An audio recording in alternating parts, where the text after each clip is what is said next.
Pleased to meet you, alright? Oh, Thanks. You don't have to worry about the booch. Nice to meet you. Thank you. Our little Staffy's lovely, but he's very excitable and you probably don't want him jumping all over you. Yeah, that's alright. It's all he would do, but you could probably... Thanks. Do you want a coffee? I'm great, thanks, mate. What kind of coffee that's? No, I've got a bigger version of a Staffy. I've got a Dr. Bordeaux. So you're more than used to it, but it's probably not really fair to have We're not playing with him. Are you sure you don't want tea? I'm fine, thank you.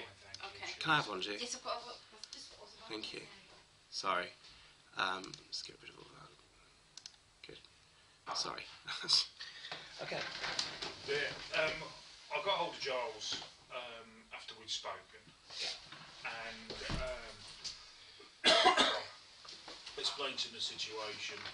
And he said, oh yeah, shouldn't you know, and unfortunately I have a bit of a different view of journalists than maybe other people, and he said, oh yeah, shouldn't be a problem.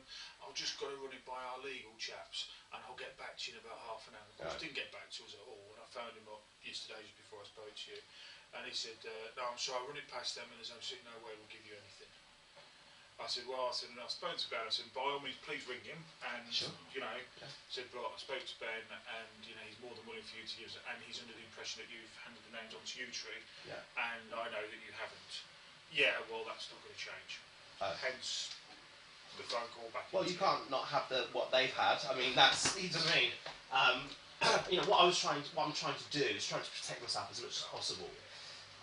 Because, you know, if I could have got you to get them from them, because they said, look, the deal was with them, basically, was that I'll do an interview with you and I'll tell you what I know. I know they're not going to pick the names, but they pass it on to you, Trey. In fact, if then you want to speak to me, then you can do that and all that kind of stuff. So that's where I was. So yeah, so I'm trying to protect myself as much as possible because this is. It's I mean, I can fully. But I can't not have the information that they've got, not with you guys, because that would seem ridiculous. So you know, I mean, the way that we are working, the way that we will work. Whatever you give us today, we're not going to. I said this to you on the phone. We're not going to blow you out. We're not going to compromise you. We're not going to be approaching people and saying, oh, Ben's told us this. What have you got to say about that? Yeah, that's not how we do things. You know, if by the time we've gone away and we've developed it from our point of view, if it's worthy of further action in that we could possibly do something with it, then we would just approach that person effectively blindly and say, look, you know, it's come to our attention that maybe. I don't mind people know. Really, that's not. I mean, yeah, I'd rather not. But I'm not bothered. You know, you go to anyone I'm going to tell you about in a bit, and you can say, fellows, that's fine. I mean, that's, you know, they know what they did. They know who I am and all that kind of stuff.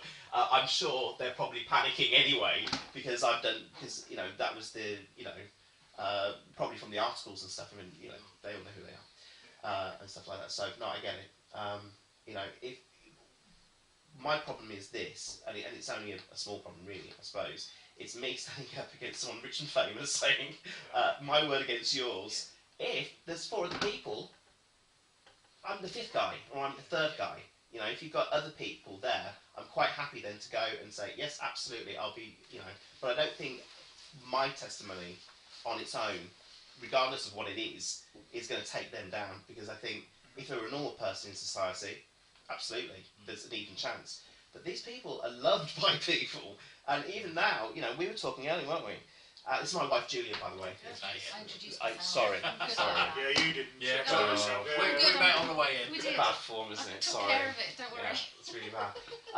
But I was saying, you know, about one of the people on my list, and I said, yeah, but I quite like them still, you know. And then she went, what are you talking about? And I'm like, all the millions that are spent on making everybody out there love XYZ person even works on the people that know better.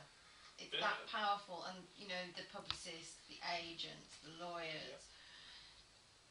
I know it's something that where we're coming from. Obviously, we've got all the fallout from Savile, and then there's this side of it as well.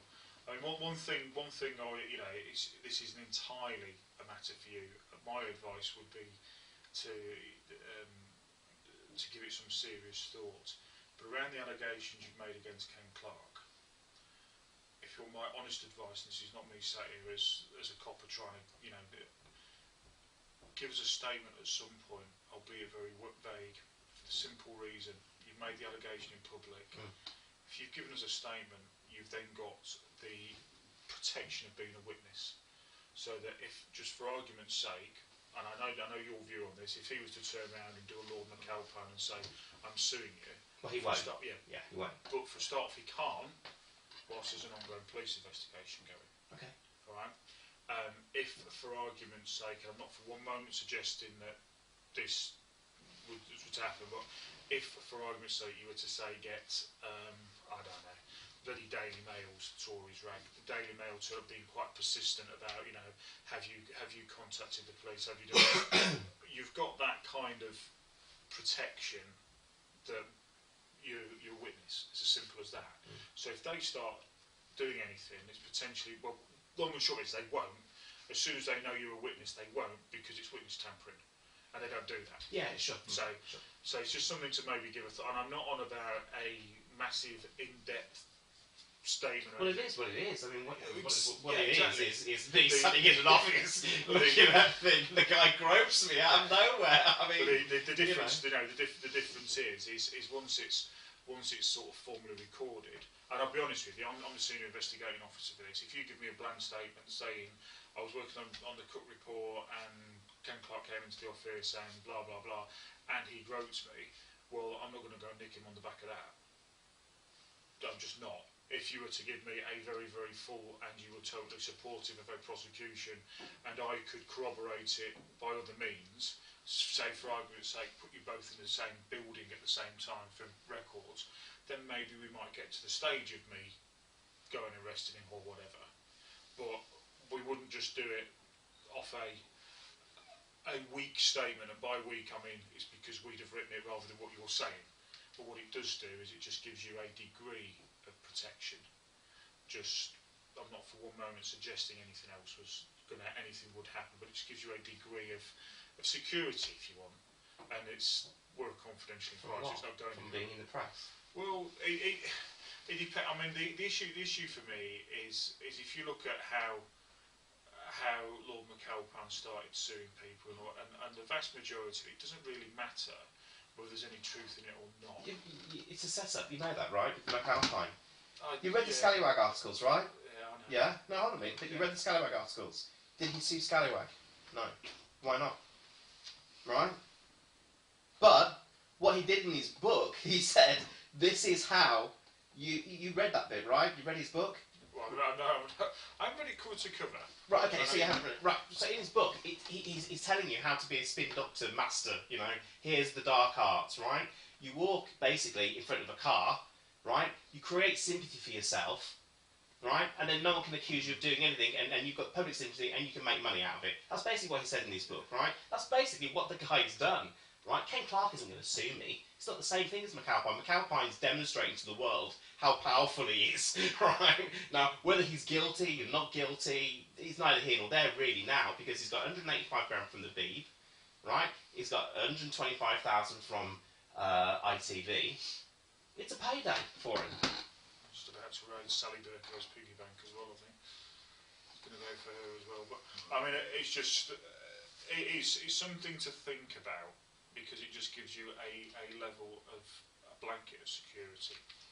Because what I wouldn't want to find is that, say for argument's sake, Ken Clark, for whatever reason, and please don't, you know, I talk very, very loosely here, but don't for one moment, just because somebody's guilty, don't for one moment think they won't come out and say they're innocent and sue you.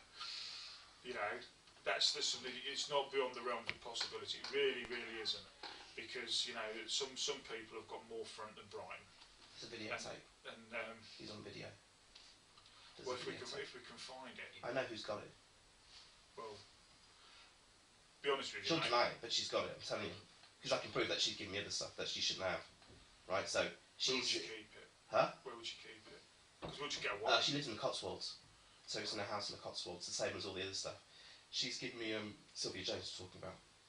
She's given me stuff on Freddie Scappaticci, IRA guy, yeah, worked for MI5, part of the Force Research Unit. Yeah, she's given me stuff with Freddie Scappaticci being interviewed in a car by Clive Entwistle, who was the executive producer of the programme. Right, none of this should exist. Right, outside of the programme. Right. This is all stuff that the Cook Report basically did for a programme that they ran, and they did a follow-up then some months later. Well, nothing to do with me, but she has this material, right? She's got a guy called John Dignam, who was an MI5 guy, again in the Force Research Unit, who got caught by Freddie Scappaticci, right? Interrogated by Freddie Scappaticci, and then he was found the next day on one of the roads in the in Northern Ireland, I don't know whereabouts he was, with a bullet through his head, right, after this confession. And they basically say on the tape, you're going to die, so tell us your thing. I've got that tape. All from Sylvia Jones, who shouldn't have had that at all. When I said to her, I'm actually going to use a transcript from that, she threatened to sue me because it was her tape. It's mine. I own it. In other words, it's currency of some kind. Who's she in the grand sort of scheme of things? Oh, well, she was the producer of the Cook Report programme that I worked on. Yeah, so, but the point is, anything that happened with anyone famous or anyone well known, she had that. She copied it. Right, She's got it. So I know that Jack Mulvern has come out and said from the Times something happened to the Cook Report archive, and everyone's kind of gone, oh well, that's typical of that kind of thing. Because I've said, look, there's a videotape here. Just get the videotape. Now they're saying, oh, we can't find it. It's gone. Whatever it is, right? I'm sure you guys will be able to find it, but Sylvia has it, yeah? And she has been, this woman would eat me alive within a second, wouldn't she? She's a crime correspondent. She takes no hassle. She reports to Whitehall anyway, yeah? And she's quite powerful, right? And she has basically said that, yes, she saw the tape, it exists, right? Well, hold on a minute. Yeah, she said she saw the tape, she saw you and Ken Clark. She didn't see the grope, but she saw the two of you in the Clive room. Entwistle says there's no such there's tape. no such tape. So they, at least, they haven't got their story straight, or at least they, when there was, you know. But she'll have it because that's what she has. She has currency on everyone. And that this in a very small way is what it's all about. It's about using people and having currency on them. And I think child abuse and paedophilia in the entertainment industry is the gold standard. I'm absolutely certain of that. And I was on the edge of it. That's what, do you know what I mean? I wasn't in the centre of it. Had I been gay, I think it would have been a completely different story. You know. So I'm happy to tell you what I told Giles and stuff like that. Yeah. And then we'll take it from there. I mean, to be fair, I haven't been impressed with the other guys that came, you know, last week. You know, they were like balls in china shops, right? And I know that, you know, it's a serious thing, but what it made me feel that it was like, you haven't got a clue about the entertainment business, yeah? And so when I looked into your unit, and I kind of went, that's what you do. You look at, you know, these pervs on the internet and all that kind of stuff, and blah, blah, blah, and neighbours, and parents and stuff like that. There was nothing there that said to me, and we delve into the entertainment industry and the high-profile people. The thing is, you know, we react to what we're told. Yeah. You know, we go out and we do proactive operations where we know things are going on. Then we'll go out and actively try to catch people at it and deal with it. Sure. But in the absence of being told about anything, and bear in mind, until Seville turned his toes up, and even after that, you know, we now know in retrospect everybody's coming forward and everybody's going, oh my God, how could this have happened? It obviously has been. It's obviously rife, and it's also been going on for years, and people have been turning a blind eye to it. And you know, people are involved. Yeah, I'm involved. We have it, you know, constantly. With, you know, there isn't any offence in this, but there's an assumption that as soon as you get a warrant card, you become telepathic, and you can sense what's going on. And the bottom line is, we're only as good as the information we're given, and nobody has come forward in a way that it would be reported. You know, there may well have been historically people that have tried to report this, and I certainly suspect around Savile in particular there has, and you will just get people, oh, it's Jimmy Savile, don't be stupid. We all know he's a bit eccentric, and they've just been dismissed. And I've said, you know, one of the many people that we've spoken to, you go back to the 80s, and if you told one person you were being brave, if you were telling two you're being courageous, you know, you know, and I would suggest the answer from both of them would still be quite dismissive. So why would you carry on making a noise about it when you've been dismissed by a couple of people already? And you know, it's like I make jest of it, but society's changed considerably. And what was, you know, I remember sitting next to my mum when Freddie Mercury died, and my mum saying, "Do you think you were gay?" Well, of course now you never even question that. But at the time, you know, I vividly remember at the time, and society's moved on. So when a kid comes forward now and says, "This has happened," or such and such a body's done this, then I'd like to think, I'm not saying it doesn't happen, people aren't got rid of as easily, but I'd like to think there's more chance that somebody would listen to what they're saying rather than dismiss it out of hand. And I think what's happened, certainly from what you said and what other people have said to us, is it was rife. And it's almost become an industry standard. Oh man, it's you wouldn't believe. Yeah. Look, I mean, the thing is, you know, I was trying to say to you, wasn't I earlier? You know, trying to find a way of describing it where it's something that looks. It's almost like a lagoon. It looks beautiful to jump into, but you don't see the sign for the crocodiles. Right. Right, and it's deadly. Yeah, and what you're looking at from a child actor's point of view, what I went through is rent boys. That's what you are, yeah? Now, I wasn't gay, and I was known as the big flirt. So it's like being the big flirt. And everyone had stupid girls' names for each other, right? It'd be Leslie and Tracy and this, and that'd be James or John or whatever, right? So, you know, this is how it would go, really. So if you look at sort of, you know, major movie stars now, you look at Johnny Depp was a rent boy, yeah? If you look at Tom Cruise was a rent boy. That's how they got into it. And you're looking at me and you're going, but that's a fact, yeah? That's how it happened. I was put up in front of Tom Cruise, right? And he chose the other guy. And he had sex with the other kid in the bedroom, and I was in his suite, in the Dorchester, in this country, yeah? That's how we were used. And we were sent by Sylvia Young, our theatre school, right? That's what we were sent. Go meet Tom Cruise. It'd be a great afternoon for you, right? And she did it all the time, right? So, no, I'm not saying about Sylvia, right? But when you start looking at this from that perspective anyway, you start looking at it and going, hold on a minute, was I sent, or was it a nice thing to do? Because they had sex with the other guy there. I didn't do anything, I stayed in the room. But he told me what went on quite vividly. You can argue it two ways, can't you? You can argue that she's complicit, or you could argue that she was doing you a favour, you know, you just...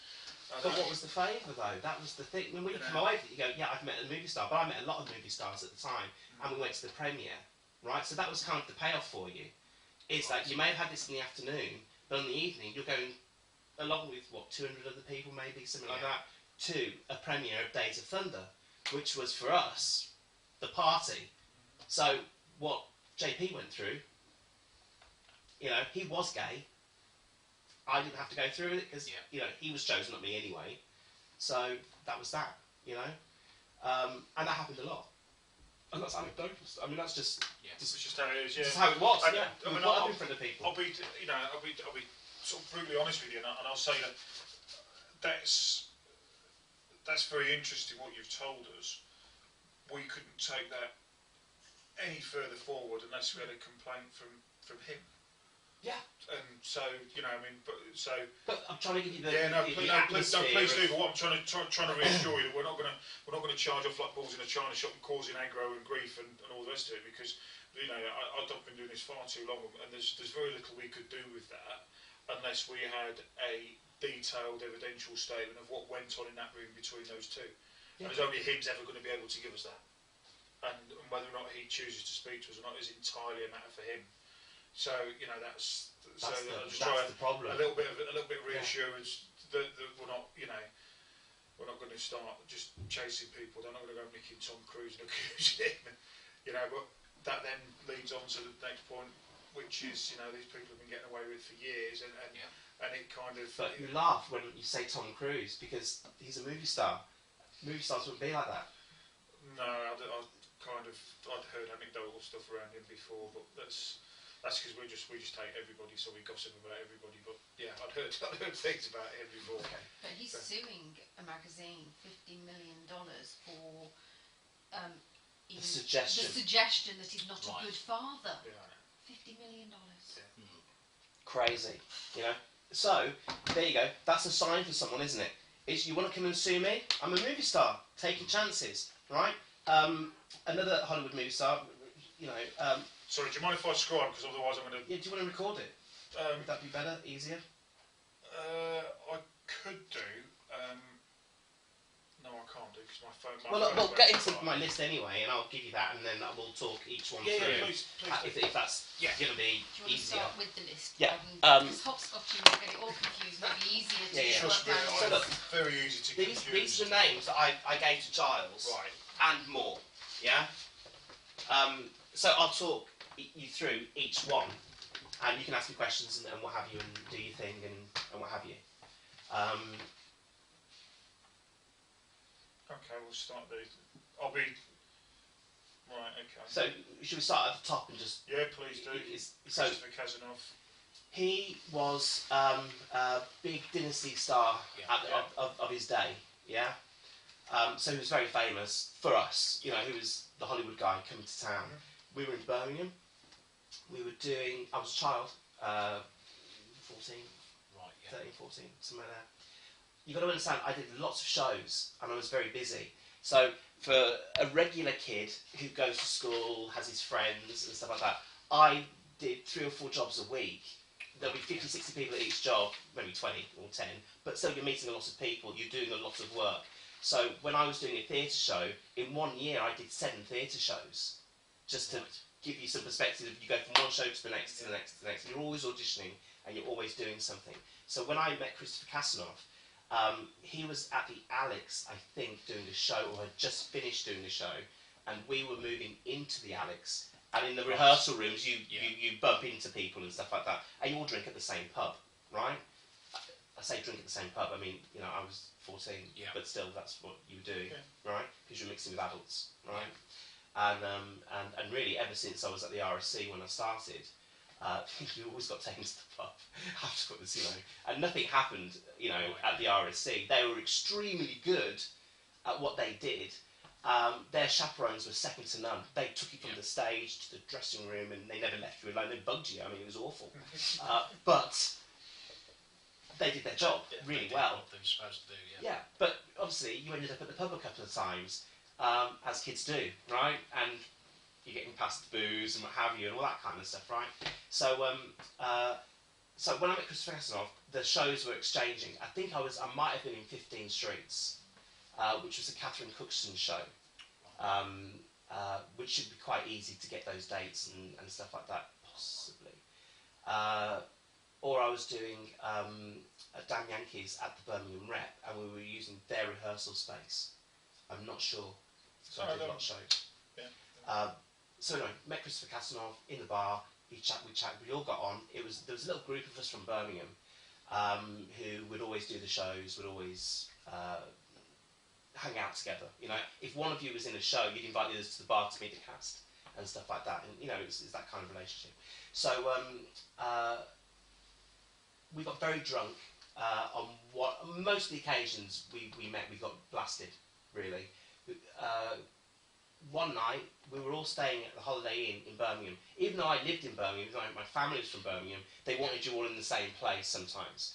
So I was staying in the Holiday Inn, which was next to Alpha Tower or somewhere there, near Broad Street. I've stayed in it, believe it or not. But there you go. Where is, So I think it was that one. So and so we were basically staggering back to the hotel room. I came into my hotel room.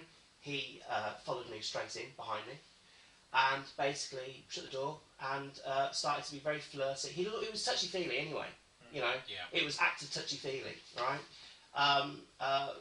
But he came in behind me, shut the door, and basically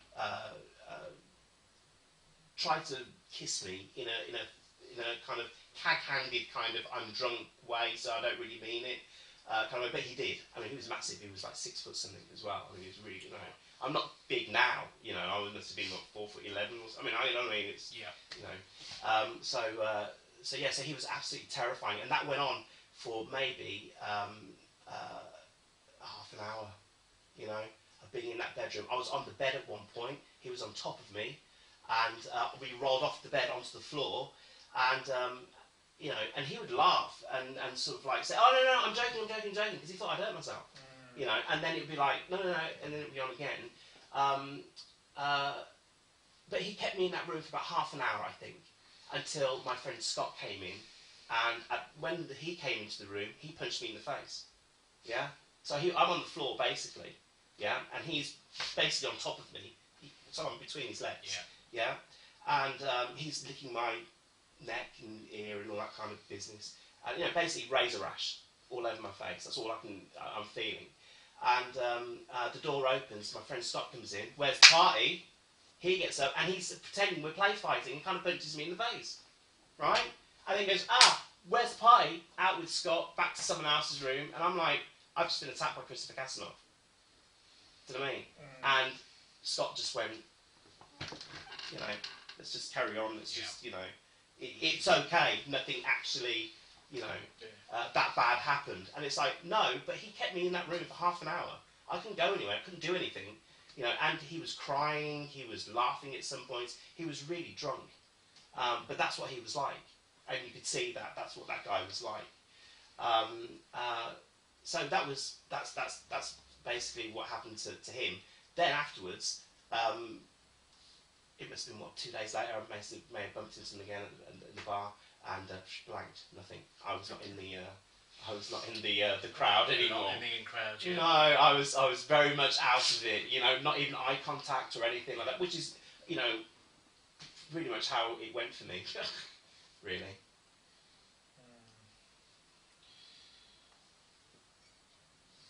What's he doing now? He's dead. He's I think he died. Yeah.